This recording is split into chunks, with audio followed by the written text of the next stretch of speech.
tudo bem? Meu nome é Lara, se você é novo aqui no canal, seja muito bem-vindo. E o vídeo de hoje é mais um vídeo do quadro Enlace, um quadro onde corpo, alma e espírito entram em equilíbrio.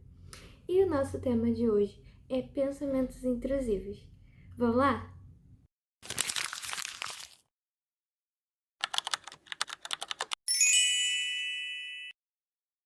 Hoje em dia, muito se fala sobre os pensamentos intrusivos, mas poucos sabem o que eles realmente são. E são pensamentos, imagens ou atitudes que vêm de maneira repentina e indesejada e que contrariam os valores ou princípios que uma pessoa tem. Mas eles são comumente confundidos com os pensamentos impulsivos, que esses pensamentos eles surgem de forma diferente, que é de uma forma imprevisível, sem pensar nas consequências. Como, por exemplo, uma pessoa pega o celular, né, e tipo, tirei uma foto assim. Foi meu pensamento intrusivo. Na realidade, foi um pensamento impulsivo. Porque os pensamentos intrusivos, eles são aqueles pensamentos que a gente não quer ter. Eles são pensamentos que nos fazem mal, que nos trazem angústia e desconforto.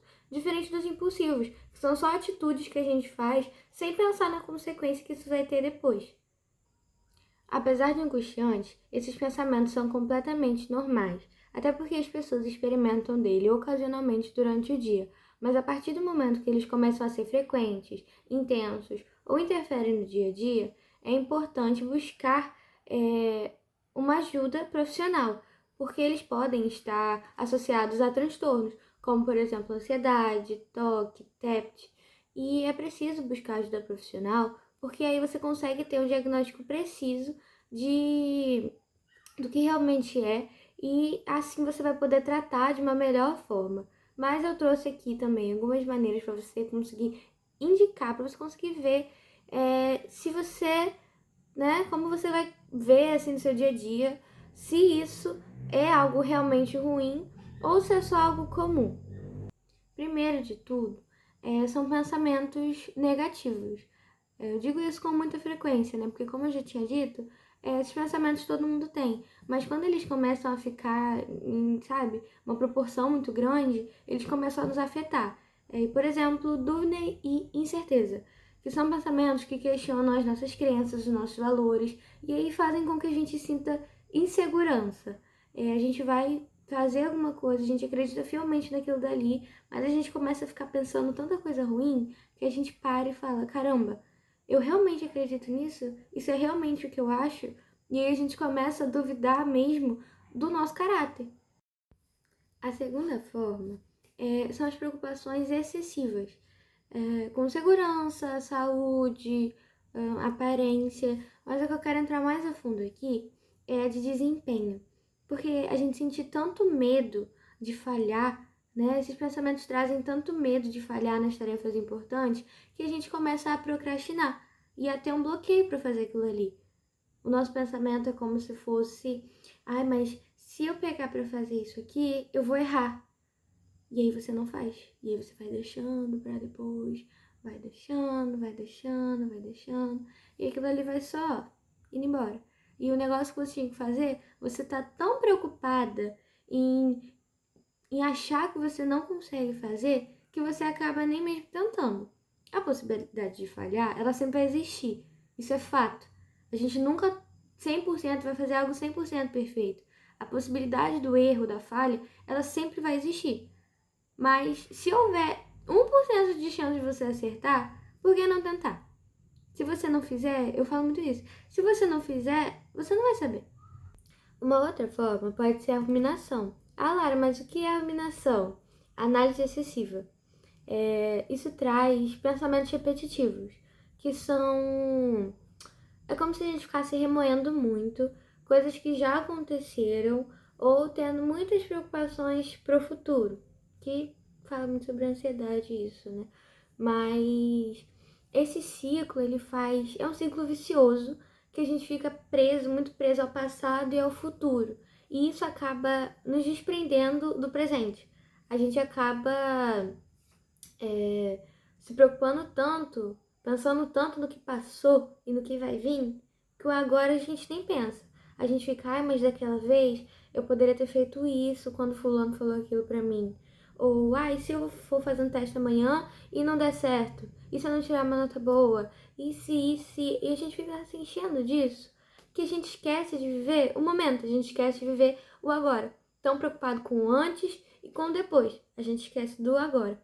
Mas a linha do tempo, ela não é composta só por passado e futuro.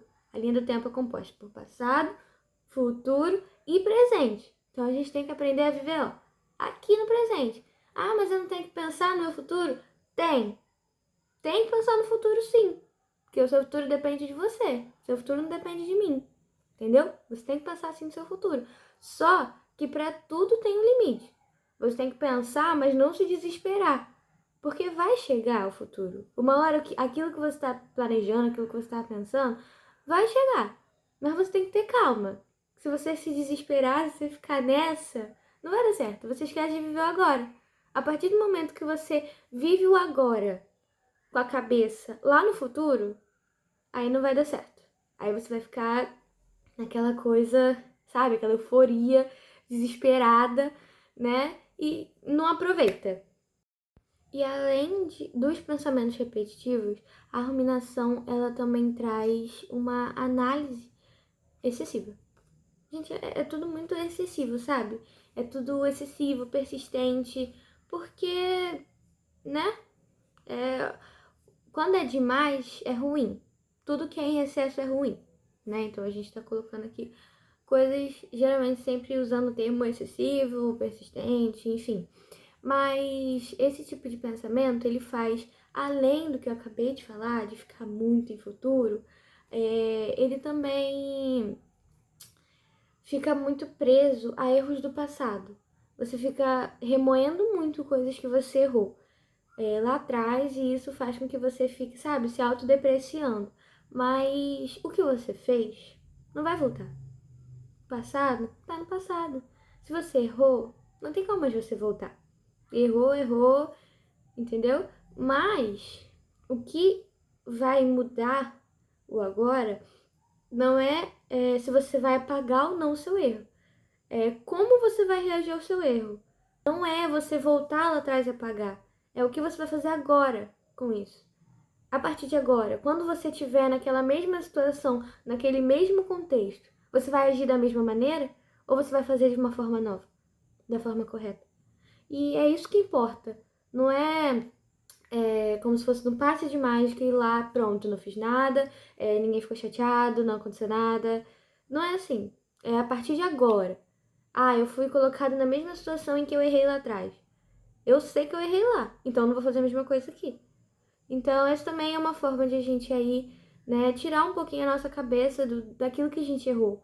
Porque errou, errou. É só a partir de agora você mudar a sua mentalidade.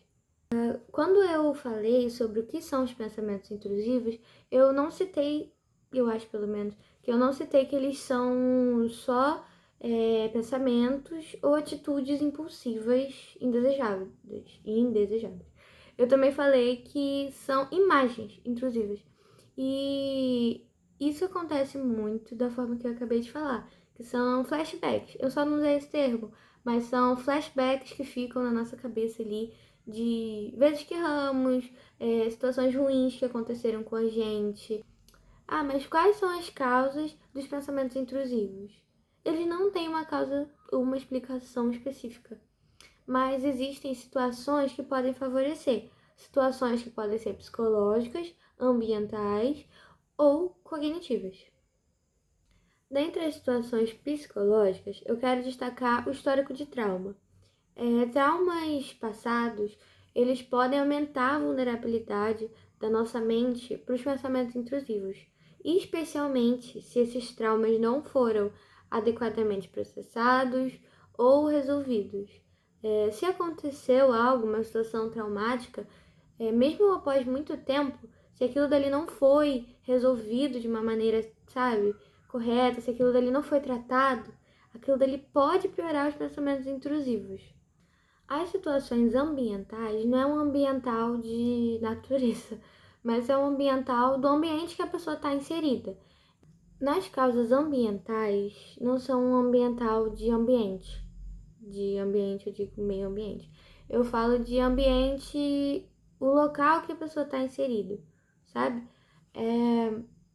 E eu quero destacar aqui os ambientes de alta pressão. Por exemplo, próximo a uma prova, uma entrevista de emprego ou coisa do tipo. Quando você está numa posição em que você sofre uma pressão constante. Isso ali pode aumentar muito a incidência desse tipo de pensamento. Nas situações comportamentais e cognitivas, dar foco a eles e atribuir uma importância muito grande faz com que aquilo dali esteja, né, a nossa mente esteja o tempo todo processando aquilo ali. E é por isso que quando a gente fica muito com a mente presa naquilo, fixa naquilo dali, eles começam a ter um pouco mais de frequência. Mas como lidar com esse tipo de pensamento? O primeiro passo é a aceitação. Ao invés de você tentar lutar ou, sabe, pegar os pensamentos intrusivos, guardar ele naquela gavetinha e fingir que ele nem existe, ao invés de você fazer isso, você vai aceitar que isso é uma parte natural, né, da mente humana e que isso acontece. E uma outra estratégia, que ela também é bem eficaz, é a reestruturação cognitiva. Basicamente, ela consiste em você identificar, né, os pensamentos irracionais ou distorcidos que vêm junto com os pensamentos intrusivos e você desafiar eles. Vamos colocar esse termo. Desafiar eles, né? Ao invés de você só aceitar e ficar remoendo, você vai parar de fato, se posicionar contra aquilo ali. E por último, é algo que sempre é muito falado, né? Que é você cuidar da sua saúde mental e física, né? Porque quando você cuida de uma e não cuida da outra, isso de certa forma acaba gerando desequilíbrio. Então, quando você consegue colocar as duas bem, você põe numa balança, né? As duas estão igualmente ali, estão em igual importância, aí você consegue um equilíbrio. Porque muitas das vezes, quando a gente faz uma atividade física, ou quando até mesmo a gente faz atividades que trazem desenvolvimento mental, isso ajuda a gente a tirar foco dos pensamentos intrusivos, isso pode nos distrair, e isso nos ajuda a desenvolver também. Então é muito importante que a gente possa cuidar da nossa saúde mental e física. Ah, mas a saúde física precisa ir para academia? Não, você pode fazer uma atividade que você goste. Por exemplo, eu gosto muito de dançar. Eu prefiro dançar a fazer academia. E eu cuido do meu físico assim, dançando, fazendo algo que eu gosto. Já você pode gostar de esporte. Eu também gosto muito de esporte, recomendo muito. Além de você, né, cuidar do seu físico, você também pode cuidar da sua saúde mental. Fazendo atividades também. Também tem muitas atividades que nos ajudam a cuidar do mental. Mas isso aí, né, em cada um, não tem como eu, né, fazer uma lista e te entregar para que você faça, mas isso é algo que cada pessoa, né, se conhecendo, deve fazer para si. Mas isso também é uma coisa que ajuda muito a evitar pensamentos intrusivos e não só eles, né, gente? Vamos concordar que quando a gente tá ali com a nossa saúde equilibrada, nada nos abala, né? A gente consegue ali, tem aquela energia, aquela força para aturar qualquer coisa. Agora vamos para a aplicação espiritual? Abre sua Bíblia comigo em Filipenses 4:8.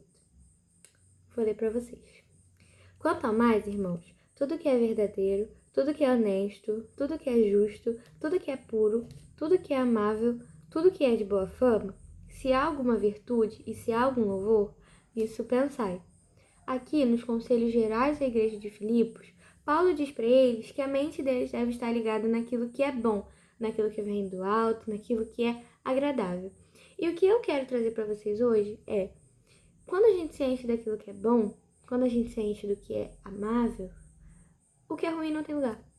Quando você está já preenchido com tudo aquilo que é bom, tudo aquilo que é agradável, nada das coisas negativas encontra um lugar em você. Elas podem até tentar, mas não vão encontrar. Você já está tão preenchida, tão bem, que aquilo ali nem tenta. Às vezes pode até, né, tentar ali uma brechinha ou outra, mas a gente já tem tanta coisa boa que uma coisa pequena, que é ruim, não nos afeta tanto.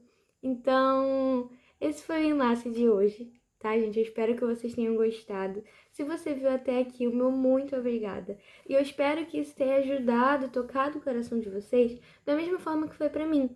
Porque os pensamentos intrusivos são algo que hoje muita gente fala, né? Muita gente, ai, aconteceu isso, deixei os pensamentos intrusivos ganharem. Mas muita gente nem sabe o que de fato eles são. Muita gente nem sabe de fato o significado deles. Então eu trouxe aqui hoje para que nós possamos, né, ter um pouquinho mais de consciência sobre o que é. E eu espero que isso de fato tenha ajudado. E se você gostou, me ajuda compartilhando, tá bom? Me ajuda deixando um like aí embaixo. E é isso, gente. Um beijo e até os próximos vídeos.